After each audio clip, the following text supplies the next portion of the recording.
Assalamualaikum warahmatullahi wabarakatuh. Perkenalkan, nama saya dari Istimror dari Prodi Tasawuf dan Psikoterapi Fakultas Usuluddin dan Filsafat UIN Sunan Ampel, Surabaya. Nah, pada kesempatan kali ini saya akan menjelaskan dua indikator penting di dalam konsep nafas menurut perspektif psikologi kepribadian Islam, yaitu yang pertama nafas al-amarah dan juga yang kedua nafas al-lawamah. Nah, kedua konsep ini menggambarkan dinamika batin manusia antara dorongan nafsu dan kontrol moral, antara impuls dan refleksi diri. Nah, kalau di dalam pandangan Islam, nafas itu istilah yang merujuk pada diri atau jiwa manusia. Nah, di dalam Al-Qur'an itu juga menyebutkan beberapa tingkatan an-nafas, yaitu an-nafas al-amarah bi al-su atau jiwa yang memerintahkan kepada kejahatan, sebagaimana yang disebut juga di dalam Quran surat Yusuf ayat 53. Yang kedua ada nafas al-lawamah atau jiwa yang menyesali, sebagaimana dijelaskan di dalam Quran surat Al-Qiyamah ayat 2.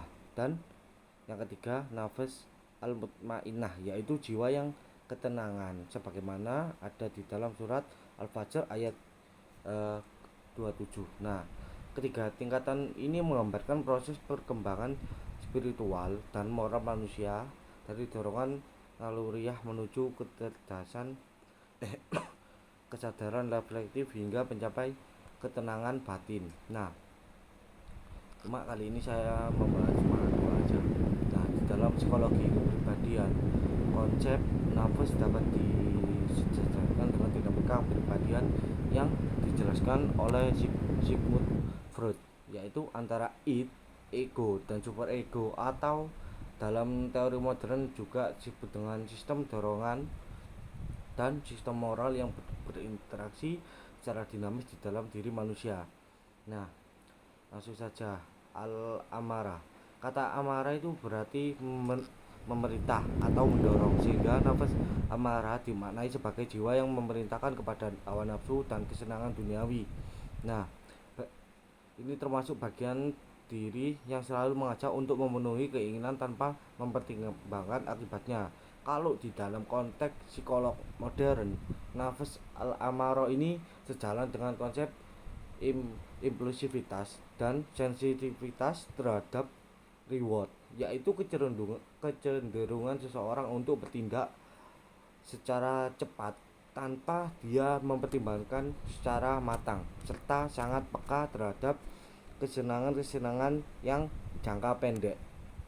Nah, biasanya individu yang didominan pada tingkat nafas al-amarah itu biasanya sulit mengendalikan diri. Nah, mudah tergoda oleh kesenangan sesaat dan kurang mempertimbangkan akibat jangka panjangnya. Kalau di dalam kehidupan sehari-hari, hal ini bisa tampak pada perilaku seperti konsumsi yang berlebihan, kecanduan pengambilan keputusan beresiko, atau tindakan moral yang melanggar nilai agama dan sosial. Kalau contoh, ini ada seorang mahasiswa itu yang bernama Rizal. Dia berusia 21 tahun, yang dikenal seseorang yang cerdas, tetapi dia juga sering menunda belajar dan akhirnya memilih mencontek ketika ujian. Setelah ujian, si Rizal menyesal. Namun ketika menghadapi situasi yang sama, dia kembali melakukan hal tersebut. Nah, dia seperti Rizal ini menggambarkan dominasi nafas al-amarah, karena dia ingin mengikuti dorongan yang instan untuk menghindari rasa takut gagal tanpa mempertimbangkan akibat moralnya. Nah, penelitian Martinelli dan rekan-rekannya ada pada tahun 2004 kalau nggak salah, di dalam Neuropsychology Review menunjukkan bahwa individu itu dengan tingkat impulsivitas dan sensitivitas terhadap imbalan yang tinggi memiliki aktivitas otak yang lebih besar pada sistem dopamin, khususnya di area ventral striatum. Hal ini membuat mereka itu biasanya lebih rentan terhadap perilaku beresiko atau sulit menunda kepuasan. Nah, hukuman ini menjelaskan bahwa nafas al-amarah itu tidak hanya dapat dipahami secara teoritis, tetapi juga memiliki dasar biologis dan psikolog yang nyata. Nah, untuk berikutnya yang kedua yaitu nafas al-lawamah. Nah, kata lawamah itu berasal dari lawamah yang berarti menyesali atau mencela. Nah, ini menggambarkan jiwa yang mulai memiliki kesadaran moral dan refleksi diri. Nah, pada tahap ini seseorang itu biasanya mulai menyadari kesalahannya dan muncul perasaan bersalah yang mendorong untuk memperbaikinya. Itu juga ada di dalam Quran surat Al-Qiyamah di ayat kedua kalau nggak salah, yang menegaskan pentingnya jiwa ini dengan firman Allah yang mengatakan, dan aku bersumpah dengan jiwa yang banyak mencela. Nah, ayat ini menunjukkan bahwa Allah memuliakan jiwa yang memiliki kemampuan untuk menyesali kesalahan, karena dari penyesalan itu tumbuh kesadaran untuk berubah menjadi lebih baik. Nah, kalau dari psikolog modern, nafas al-lawamah ini dapat disamakan dengan guilt paralysis atau kecenderungan untuk merasa bersalah setelah melakukan kesalahan moral. Perasaan bersalah yang sehat mendorong seseorang untuk memperbaiki diri, meminta maaf, dan menghindari kesalahan yang sama di masa depan. Namun, bila perasaan yang bersalah ini berlebihan, dia dapat berubah menjadi shame atau rasa malu yang berlebihan terhadap diri sendiri yang justru bersifat destruktif dan bisa menurunkan harga diri serta kesejahteraan psikolog. Kalau contoh ini ada, nah, ada kisah Ibu Siti sebagai seorang pegawai yang berusia 29 tahun, lebih matang daripada si Rizal tadi yang usianya hanya 21 tahun. Nah, suatu hari Bu Siti ini marah dan berbicara secara kasar pada rekan kerjanya. Tapi nggak lama setelah itu beliau merasa bersalah dan minta maaf dan berusaha memperbaiki hubungannya dengan temannya. Namun rasa bersalah itu begitu besar hingga beliau beliau sering ngerasa nggak pantas dan menarik diri dari lingkungan kerja. Nah, ini kalau seperti ini menunjukkan bahwa nafas alawama ini bekerja di dalam dirinya, memunculkan rasa penyesalan penyesalan dan dorongan untuk memperbaiki diri, tetapi juga berpotensi menjadi penyesalan yang berlebihan bila tidak dikelola dengan baik dan tepat. Nah, ada salah satu penelitian di tahun 2025 di dalam Journal of Moral Psychology. Nah, menunjukkan bahwa rasa bersalah yang adaptif itu dapat meningkatkan empati dan motivasi untuk memperbaiki hubungan sosial.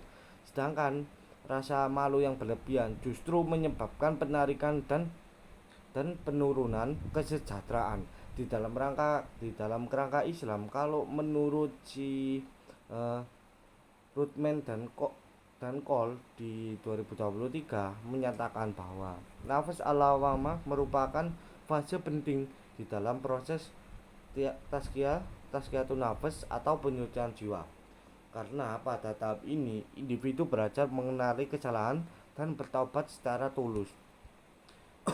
Ada di penelitian Tri Mulyaningsih dan timnya di 2024 juga menemukan bahwa praktik spiritual seperti musibah atau introspeksi diri dan istighfar itu dapat meningkatkan kesejahteraan psikolog serta memperkuat kontrol moral individu muslim. Dengan demikian, nafas alawamah bukan hanya reaksi emosional, tetapi juga merupakan bagian dari proses penyadaran spiritual yang dapat dijelaskan secara ilmiah.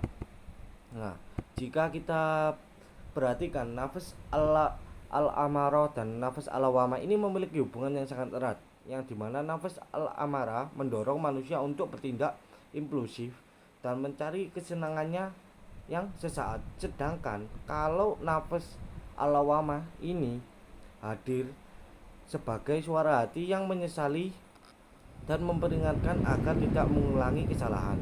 Nah, dari keduanya ini mencerminkan keseimbangan antara dorongan dan kesadaran, antara keinginan duniawi dan moralitas spiritual. Ketika dua aspek ini seimbang, manusia akan memiliki kepribadian yang lebih matang karena dia mampu untuk mengendalikan dorongan nafsunya sekaligus memiliki kesadaran yang reflektif untuk memperbaiki diri. Kalau di dalam konteks psikolog kepribadian, memahami dua indikator nafas ini sangat penting karena bagi pengembangan intervensi psikologis yang menyeluruh, pendekatan modern seringkali menekankan aspek rasional dan perilaku tetapi belum cukup untuk menjangkau dimensi spiritual manusia.